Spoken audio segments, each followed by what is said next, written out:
अभी सहायक आचार्य का रिजल्ट निकलने वाला है और जो भी परीक्षा लिखे हैं सभी अभ्यर्थी को मन में ये आ रहा है कि मेरा नंबर कितना आएगा, क्योंकि जेएसएससी है से एक शिफ्ट में परीक्षा नहीं ली है, वह कई तिथियों में ली है और कई शिफ्टों में ली है।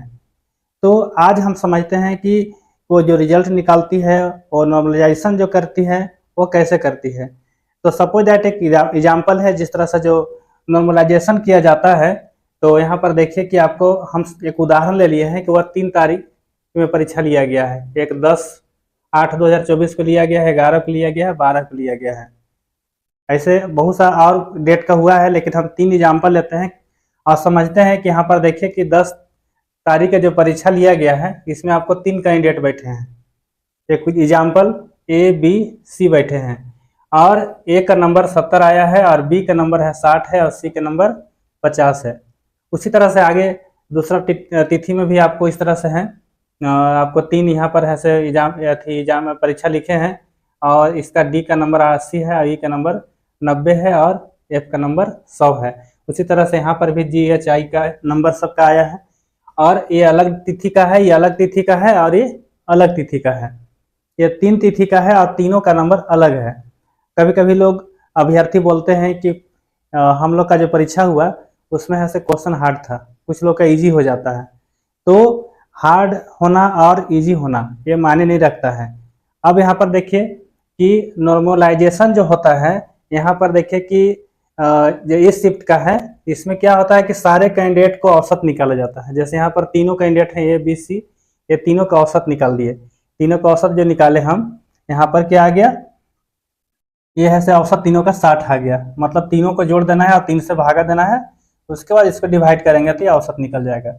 उसी तरह से यहाँ पर भी आपको जो दूसरे बार जो 11 तारीख का जो परीक्षा लिया गया है, यहाँ पर सभी अभ्यर्थी का जो है से और नंबर आया 80 आया, 90 आया, 100 आया। अब ये तीनों का औसत निकालेंगे, तो जब औसत निकालेंगे तो आपको ऐसे ये तीनों को जोड़ करके 3 से भागा देना है जो औसत के नियम के अनुसार, और यहाँ पर इसको औसत आ गया आपको 90 आ गया। तीसरा तिथि का भी यहाँ एग्जाम हुआ है, यहाँ पर भी आपको ऐसे जी का 40 है, एच का है से 50 है, आई का है से 60 नंबर आया है। ये तीनों का है से औसत निकाले, तीनों जोड़ करके 3 से हम भागा दे देते हैं, इसका औसत कितना आ गया, 50 आ गया। यहाँ तक आप क्लियर समझ गए होंगे कि जो भी जितने शिफ्ट में परीक्षा होते हैं, जितने तिथि में परीक्षा होते हैं, सबका है से नॉर्मलाइजेशन में औसत निकाला जाता है।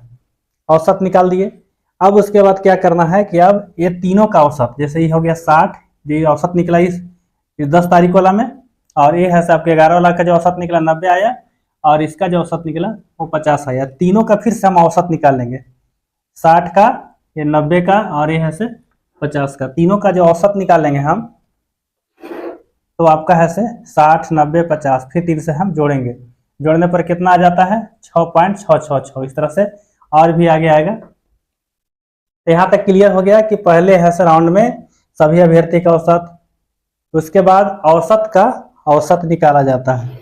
जब औसत का औसत जब निकाला गया यहाँ पर, तो अब देखा गया कि जो फर्स्ट बार जो परीक्षा हुआ था 10/8 को, वो है से जो औसत आया इससे है सही ये ज़्यादा हो जा रहा है। मतलब यहाँ पर 60 है, यहाँ पर है 66.6 है।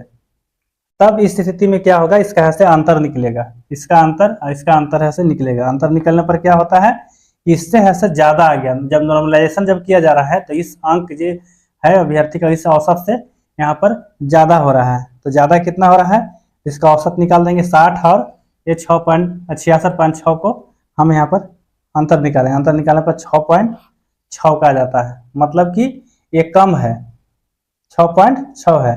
तब ये क्या किया जाएगा, ये 6.6, क्योंकि इसका जो औसत है, इस औसत से जो औसत का औसत है वो क्या है, ज़्यादा है, मानी इससे ज़्यादा है। यहाँ पर देखिए 66 है, यहाँ पर है से 60 है।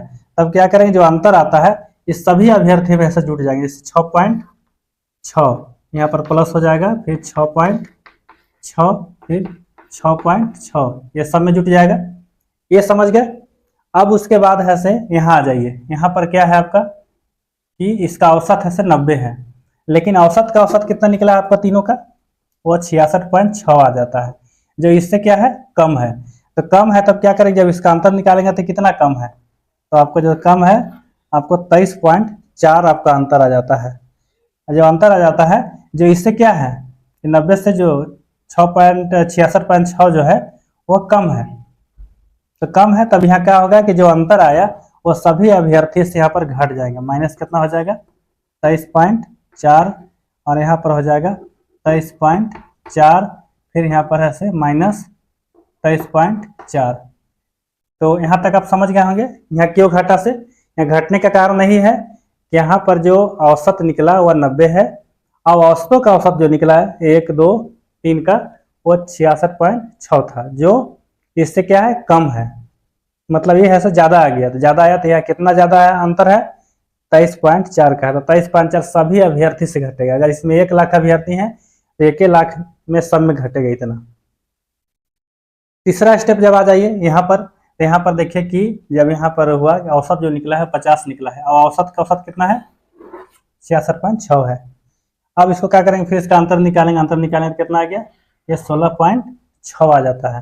तो 16.6 क्या है, इससे जो है ये ज़्यादा है, औसत का औसत क्या है, ज़्यादा है। तो कितना ज़्यादा है, 16.6 है।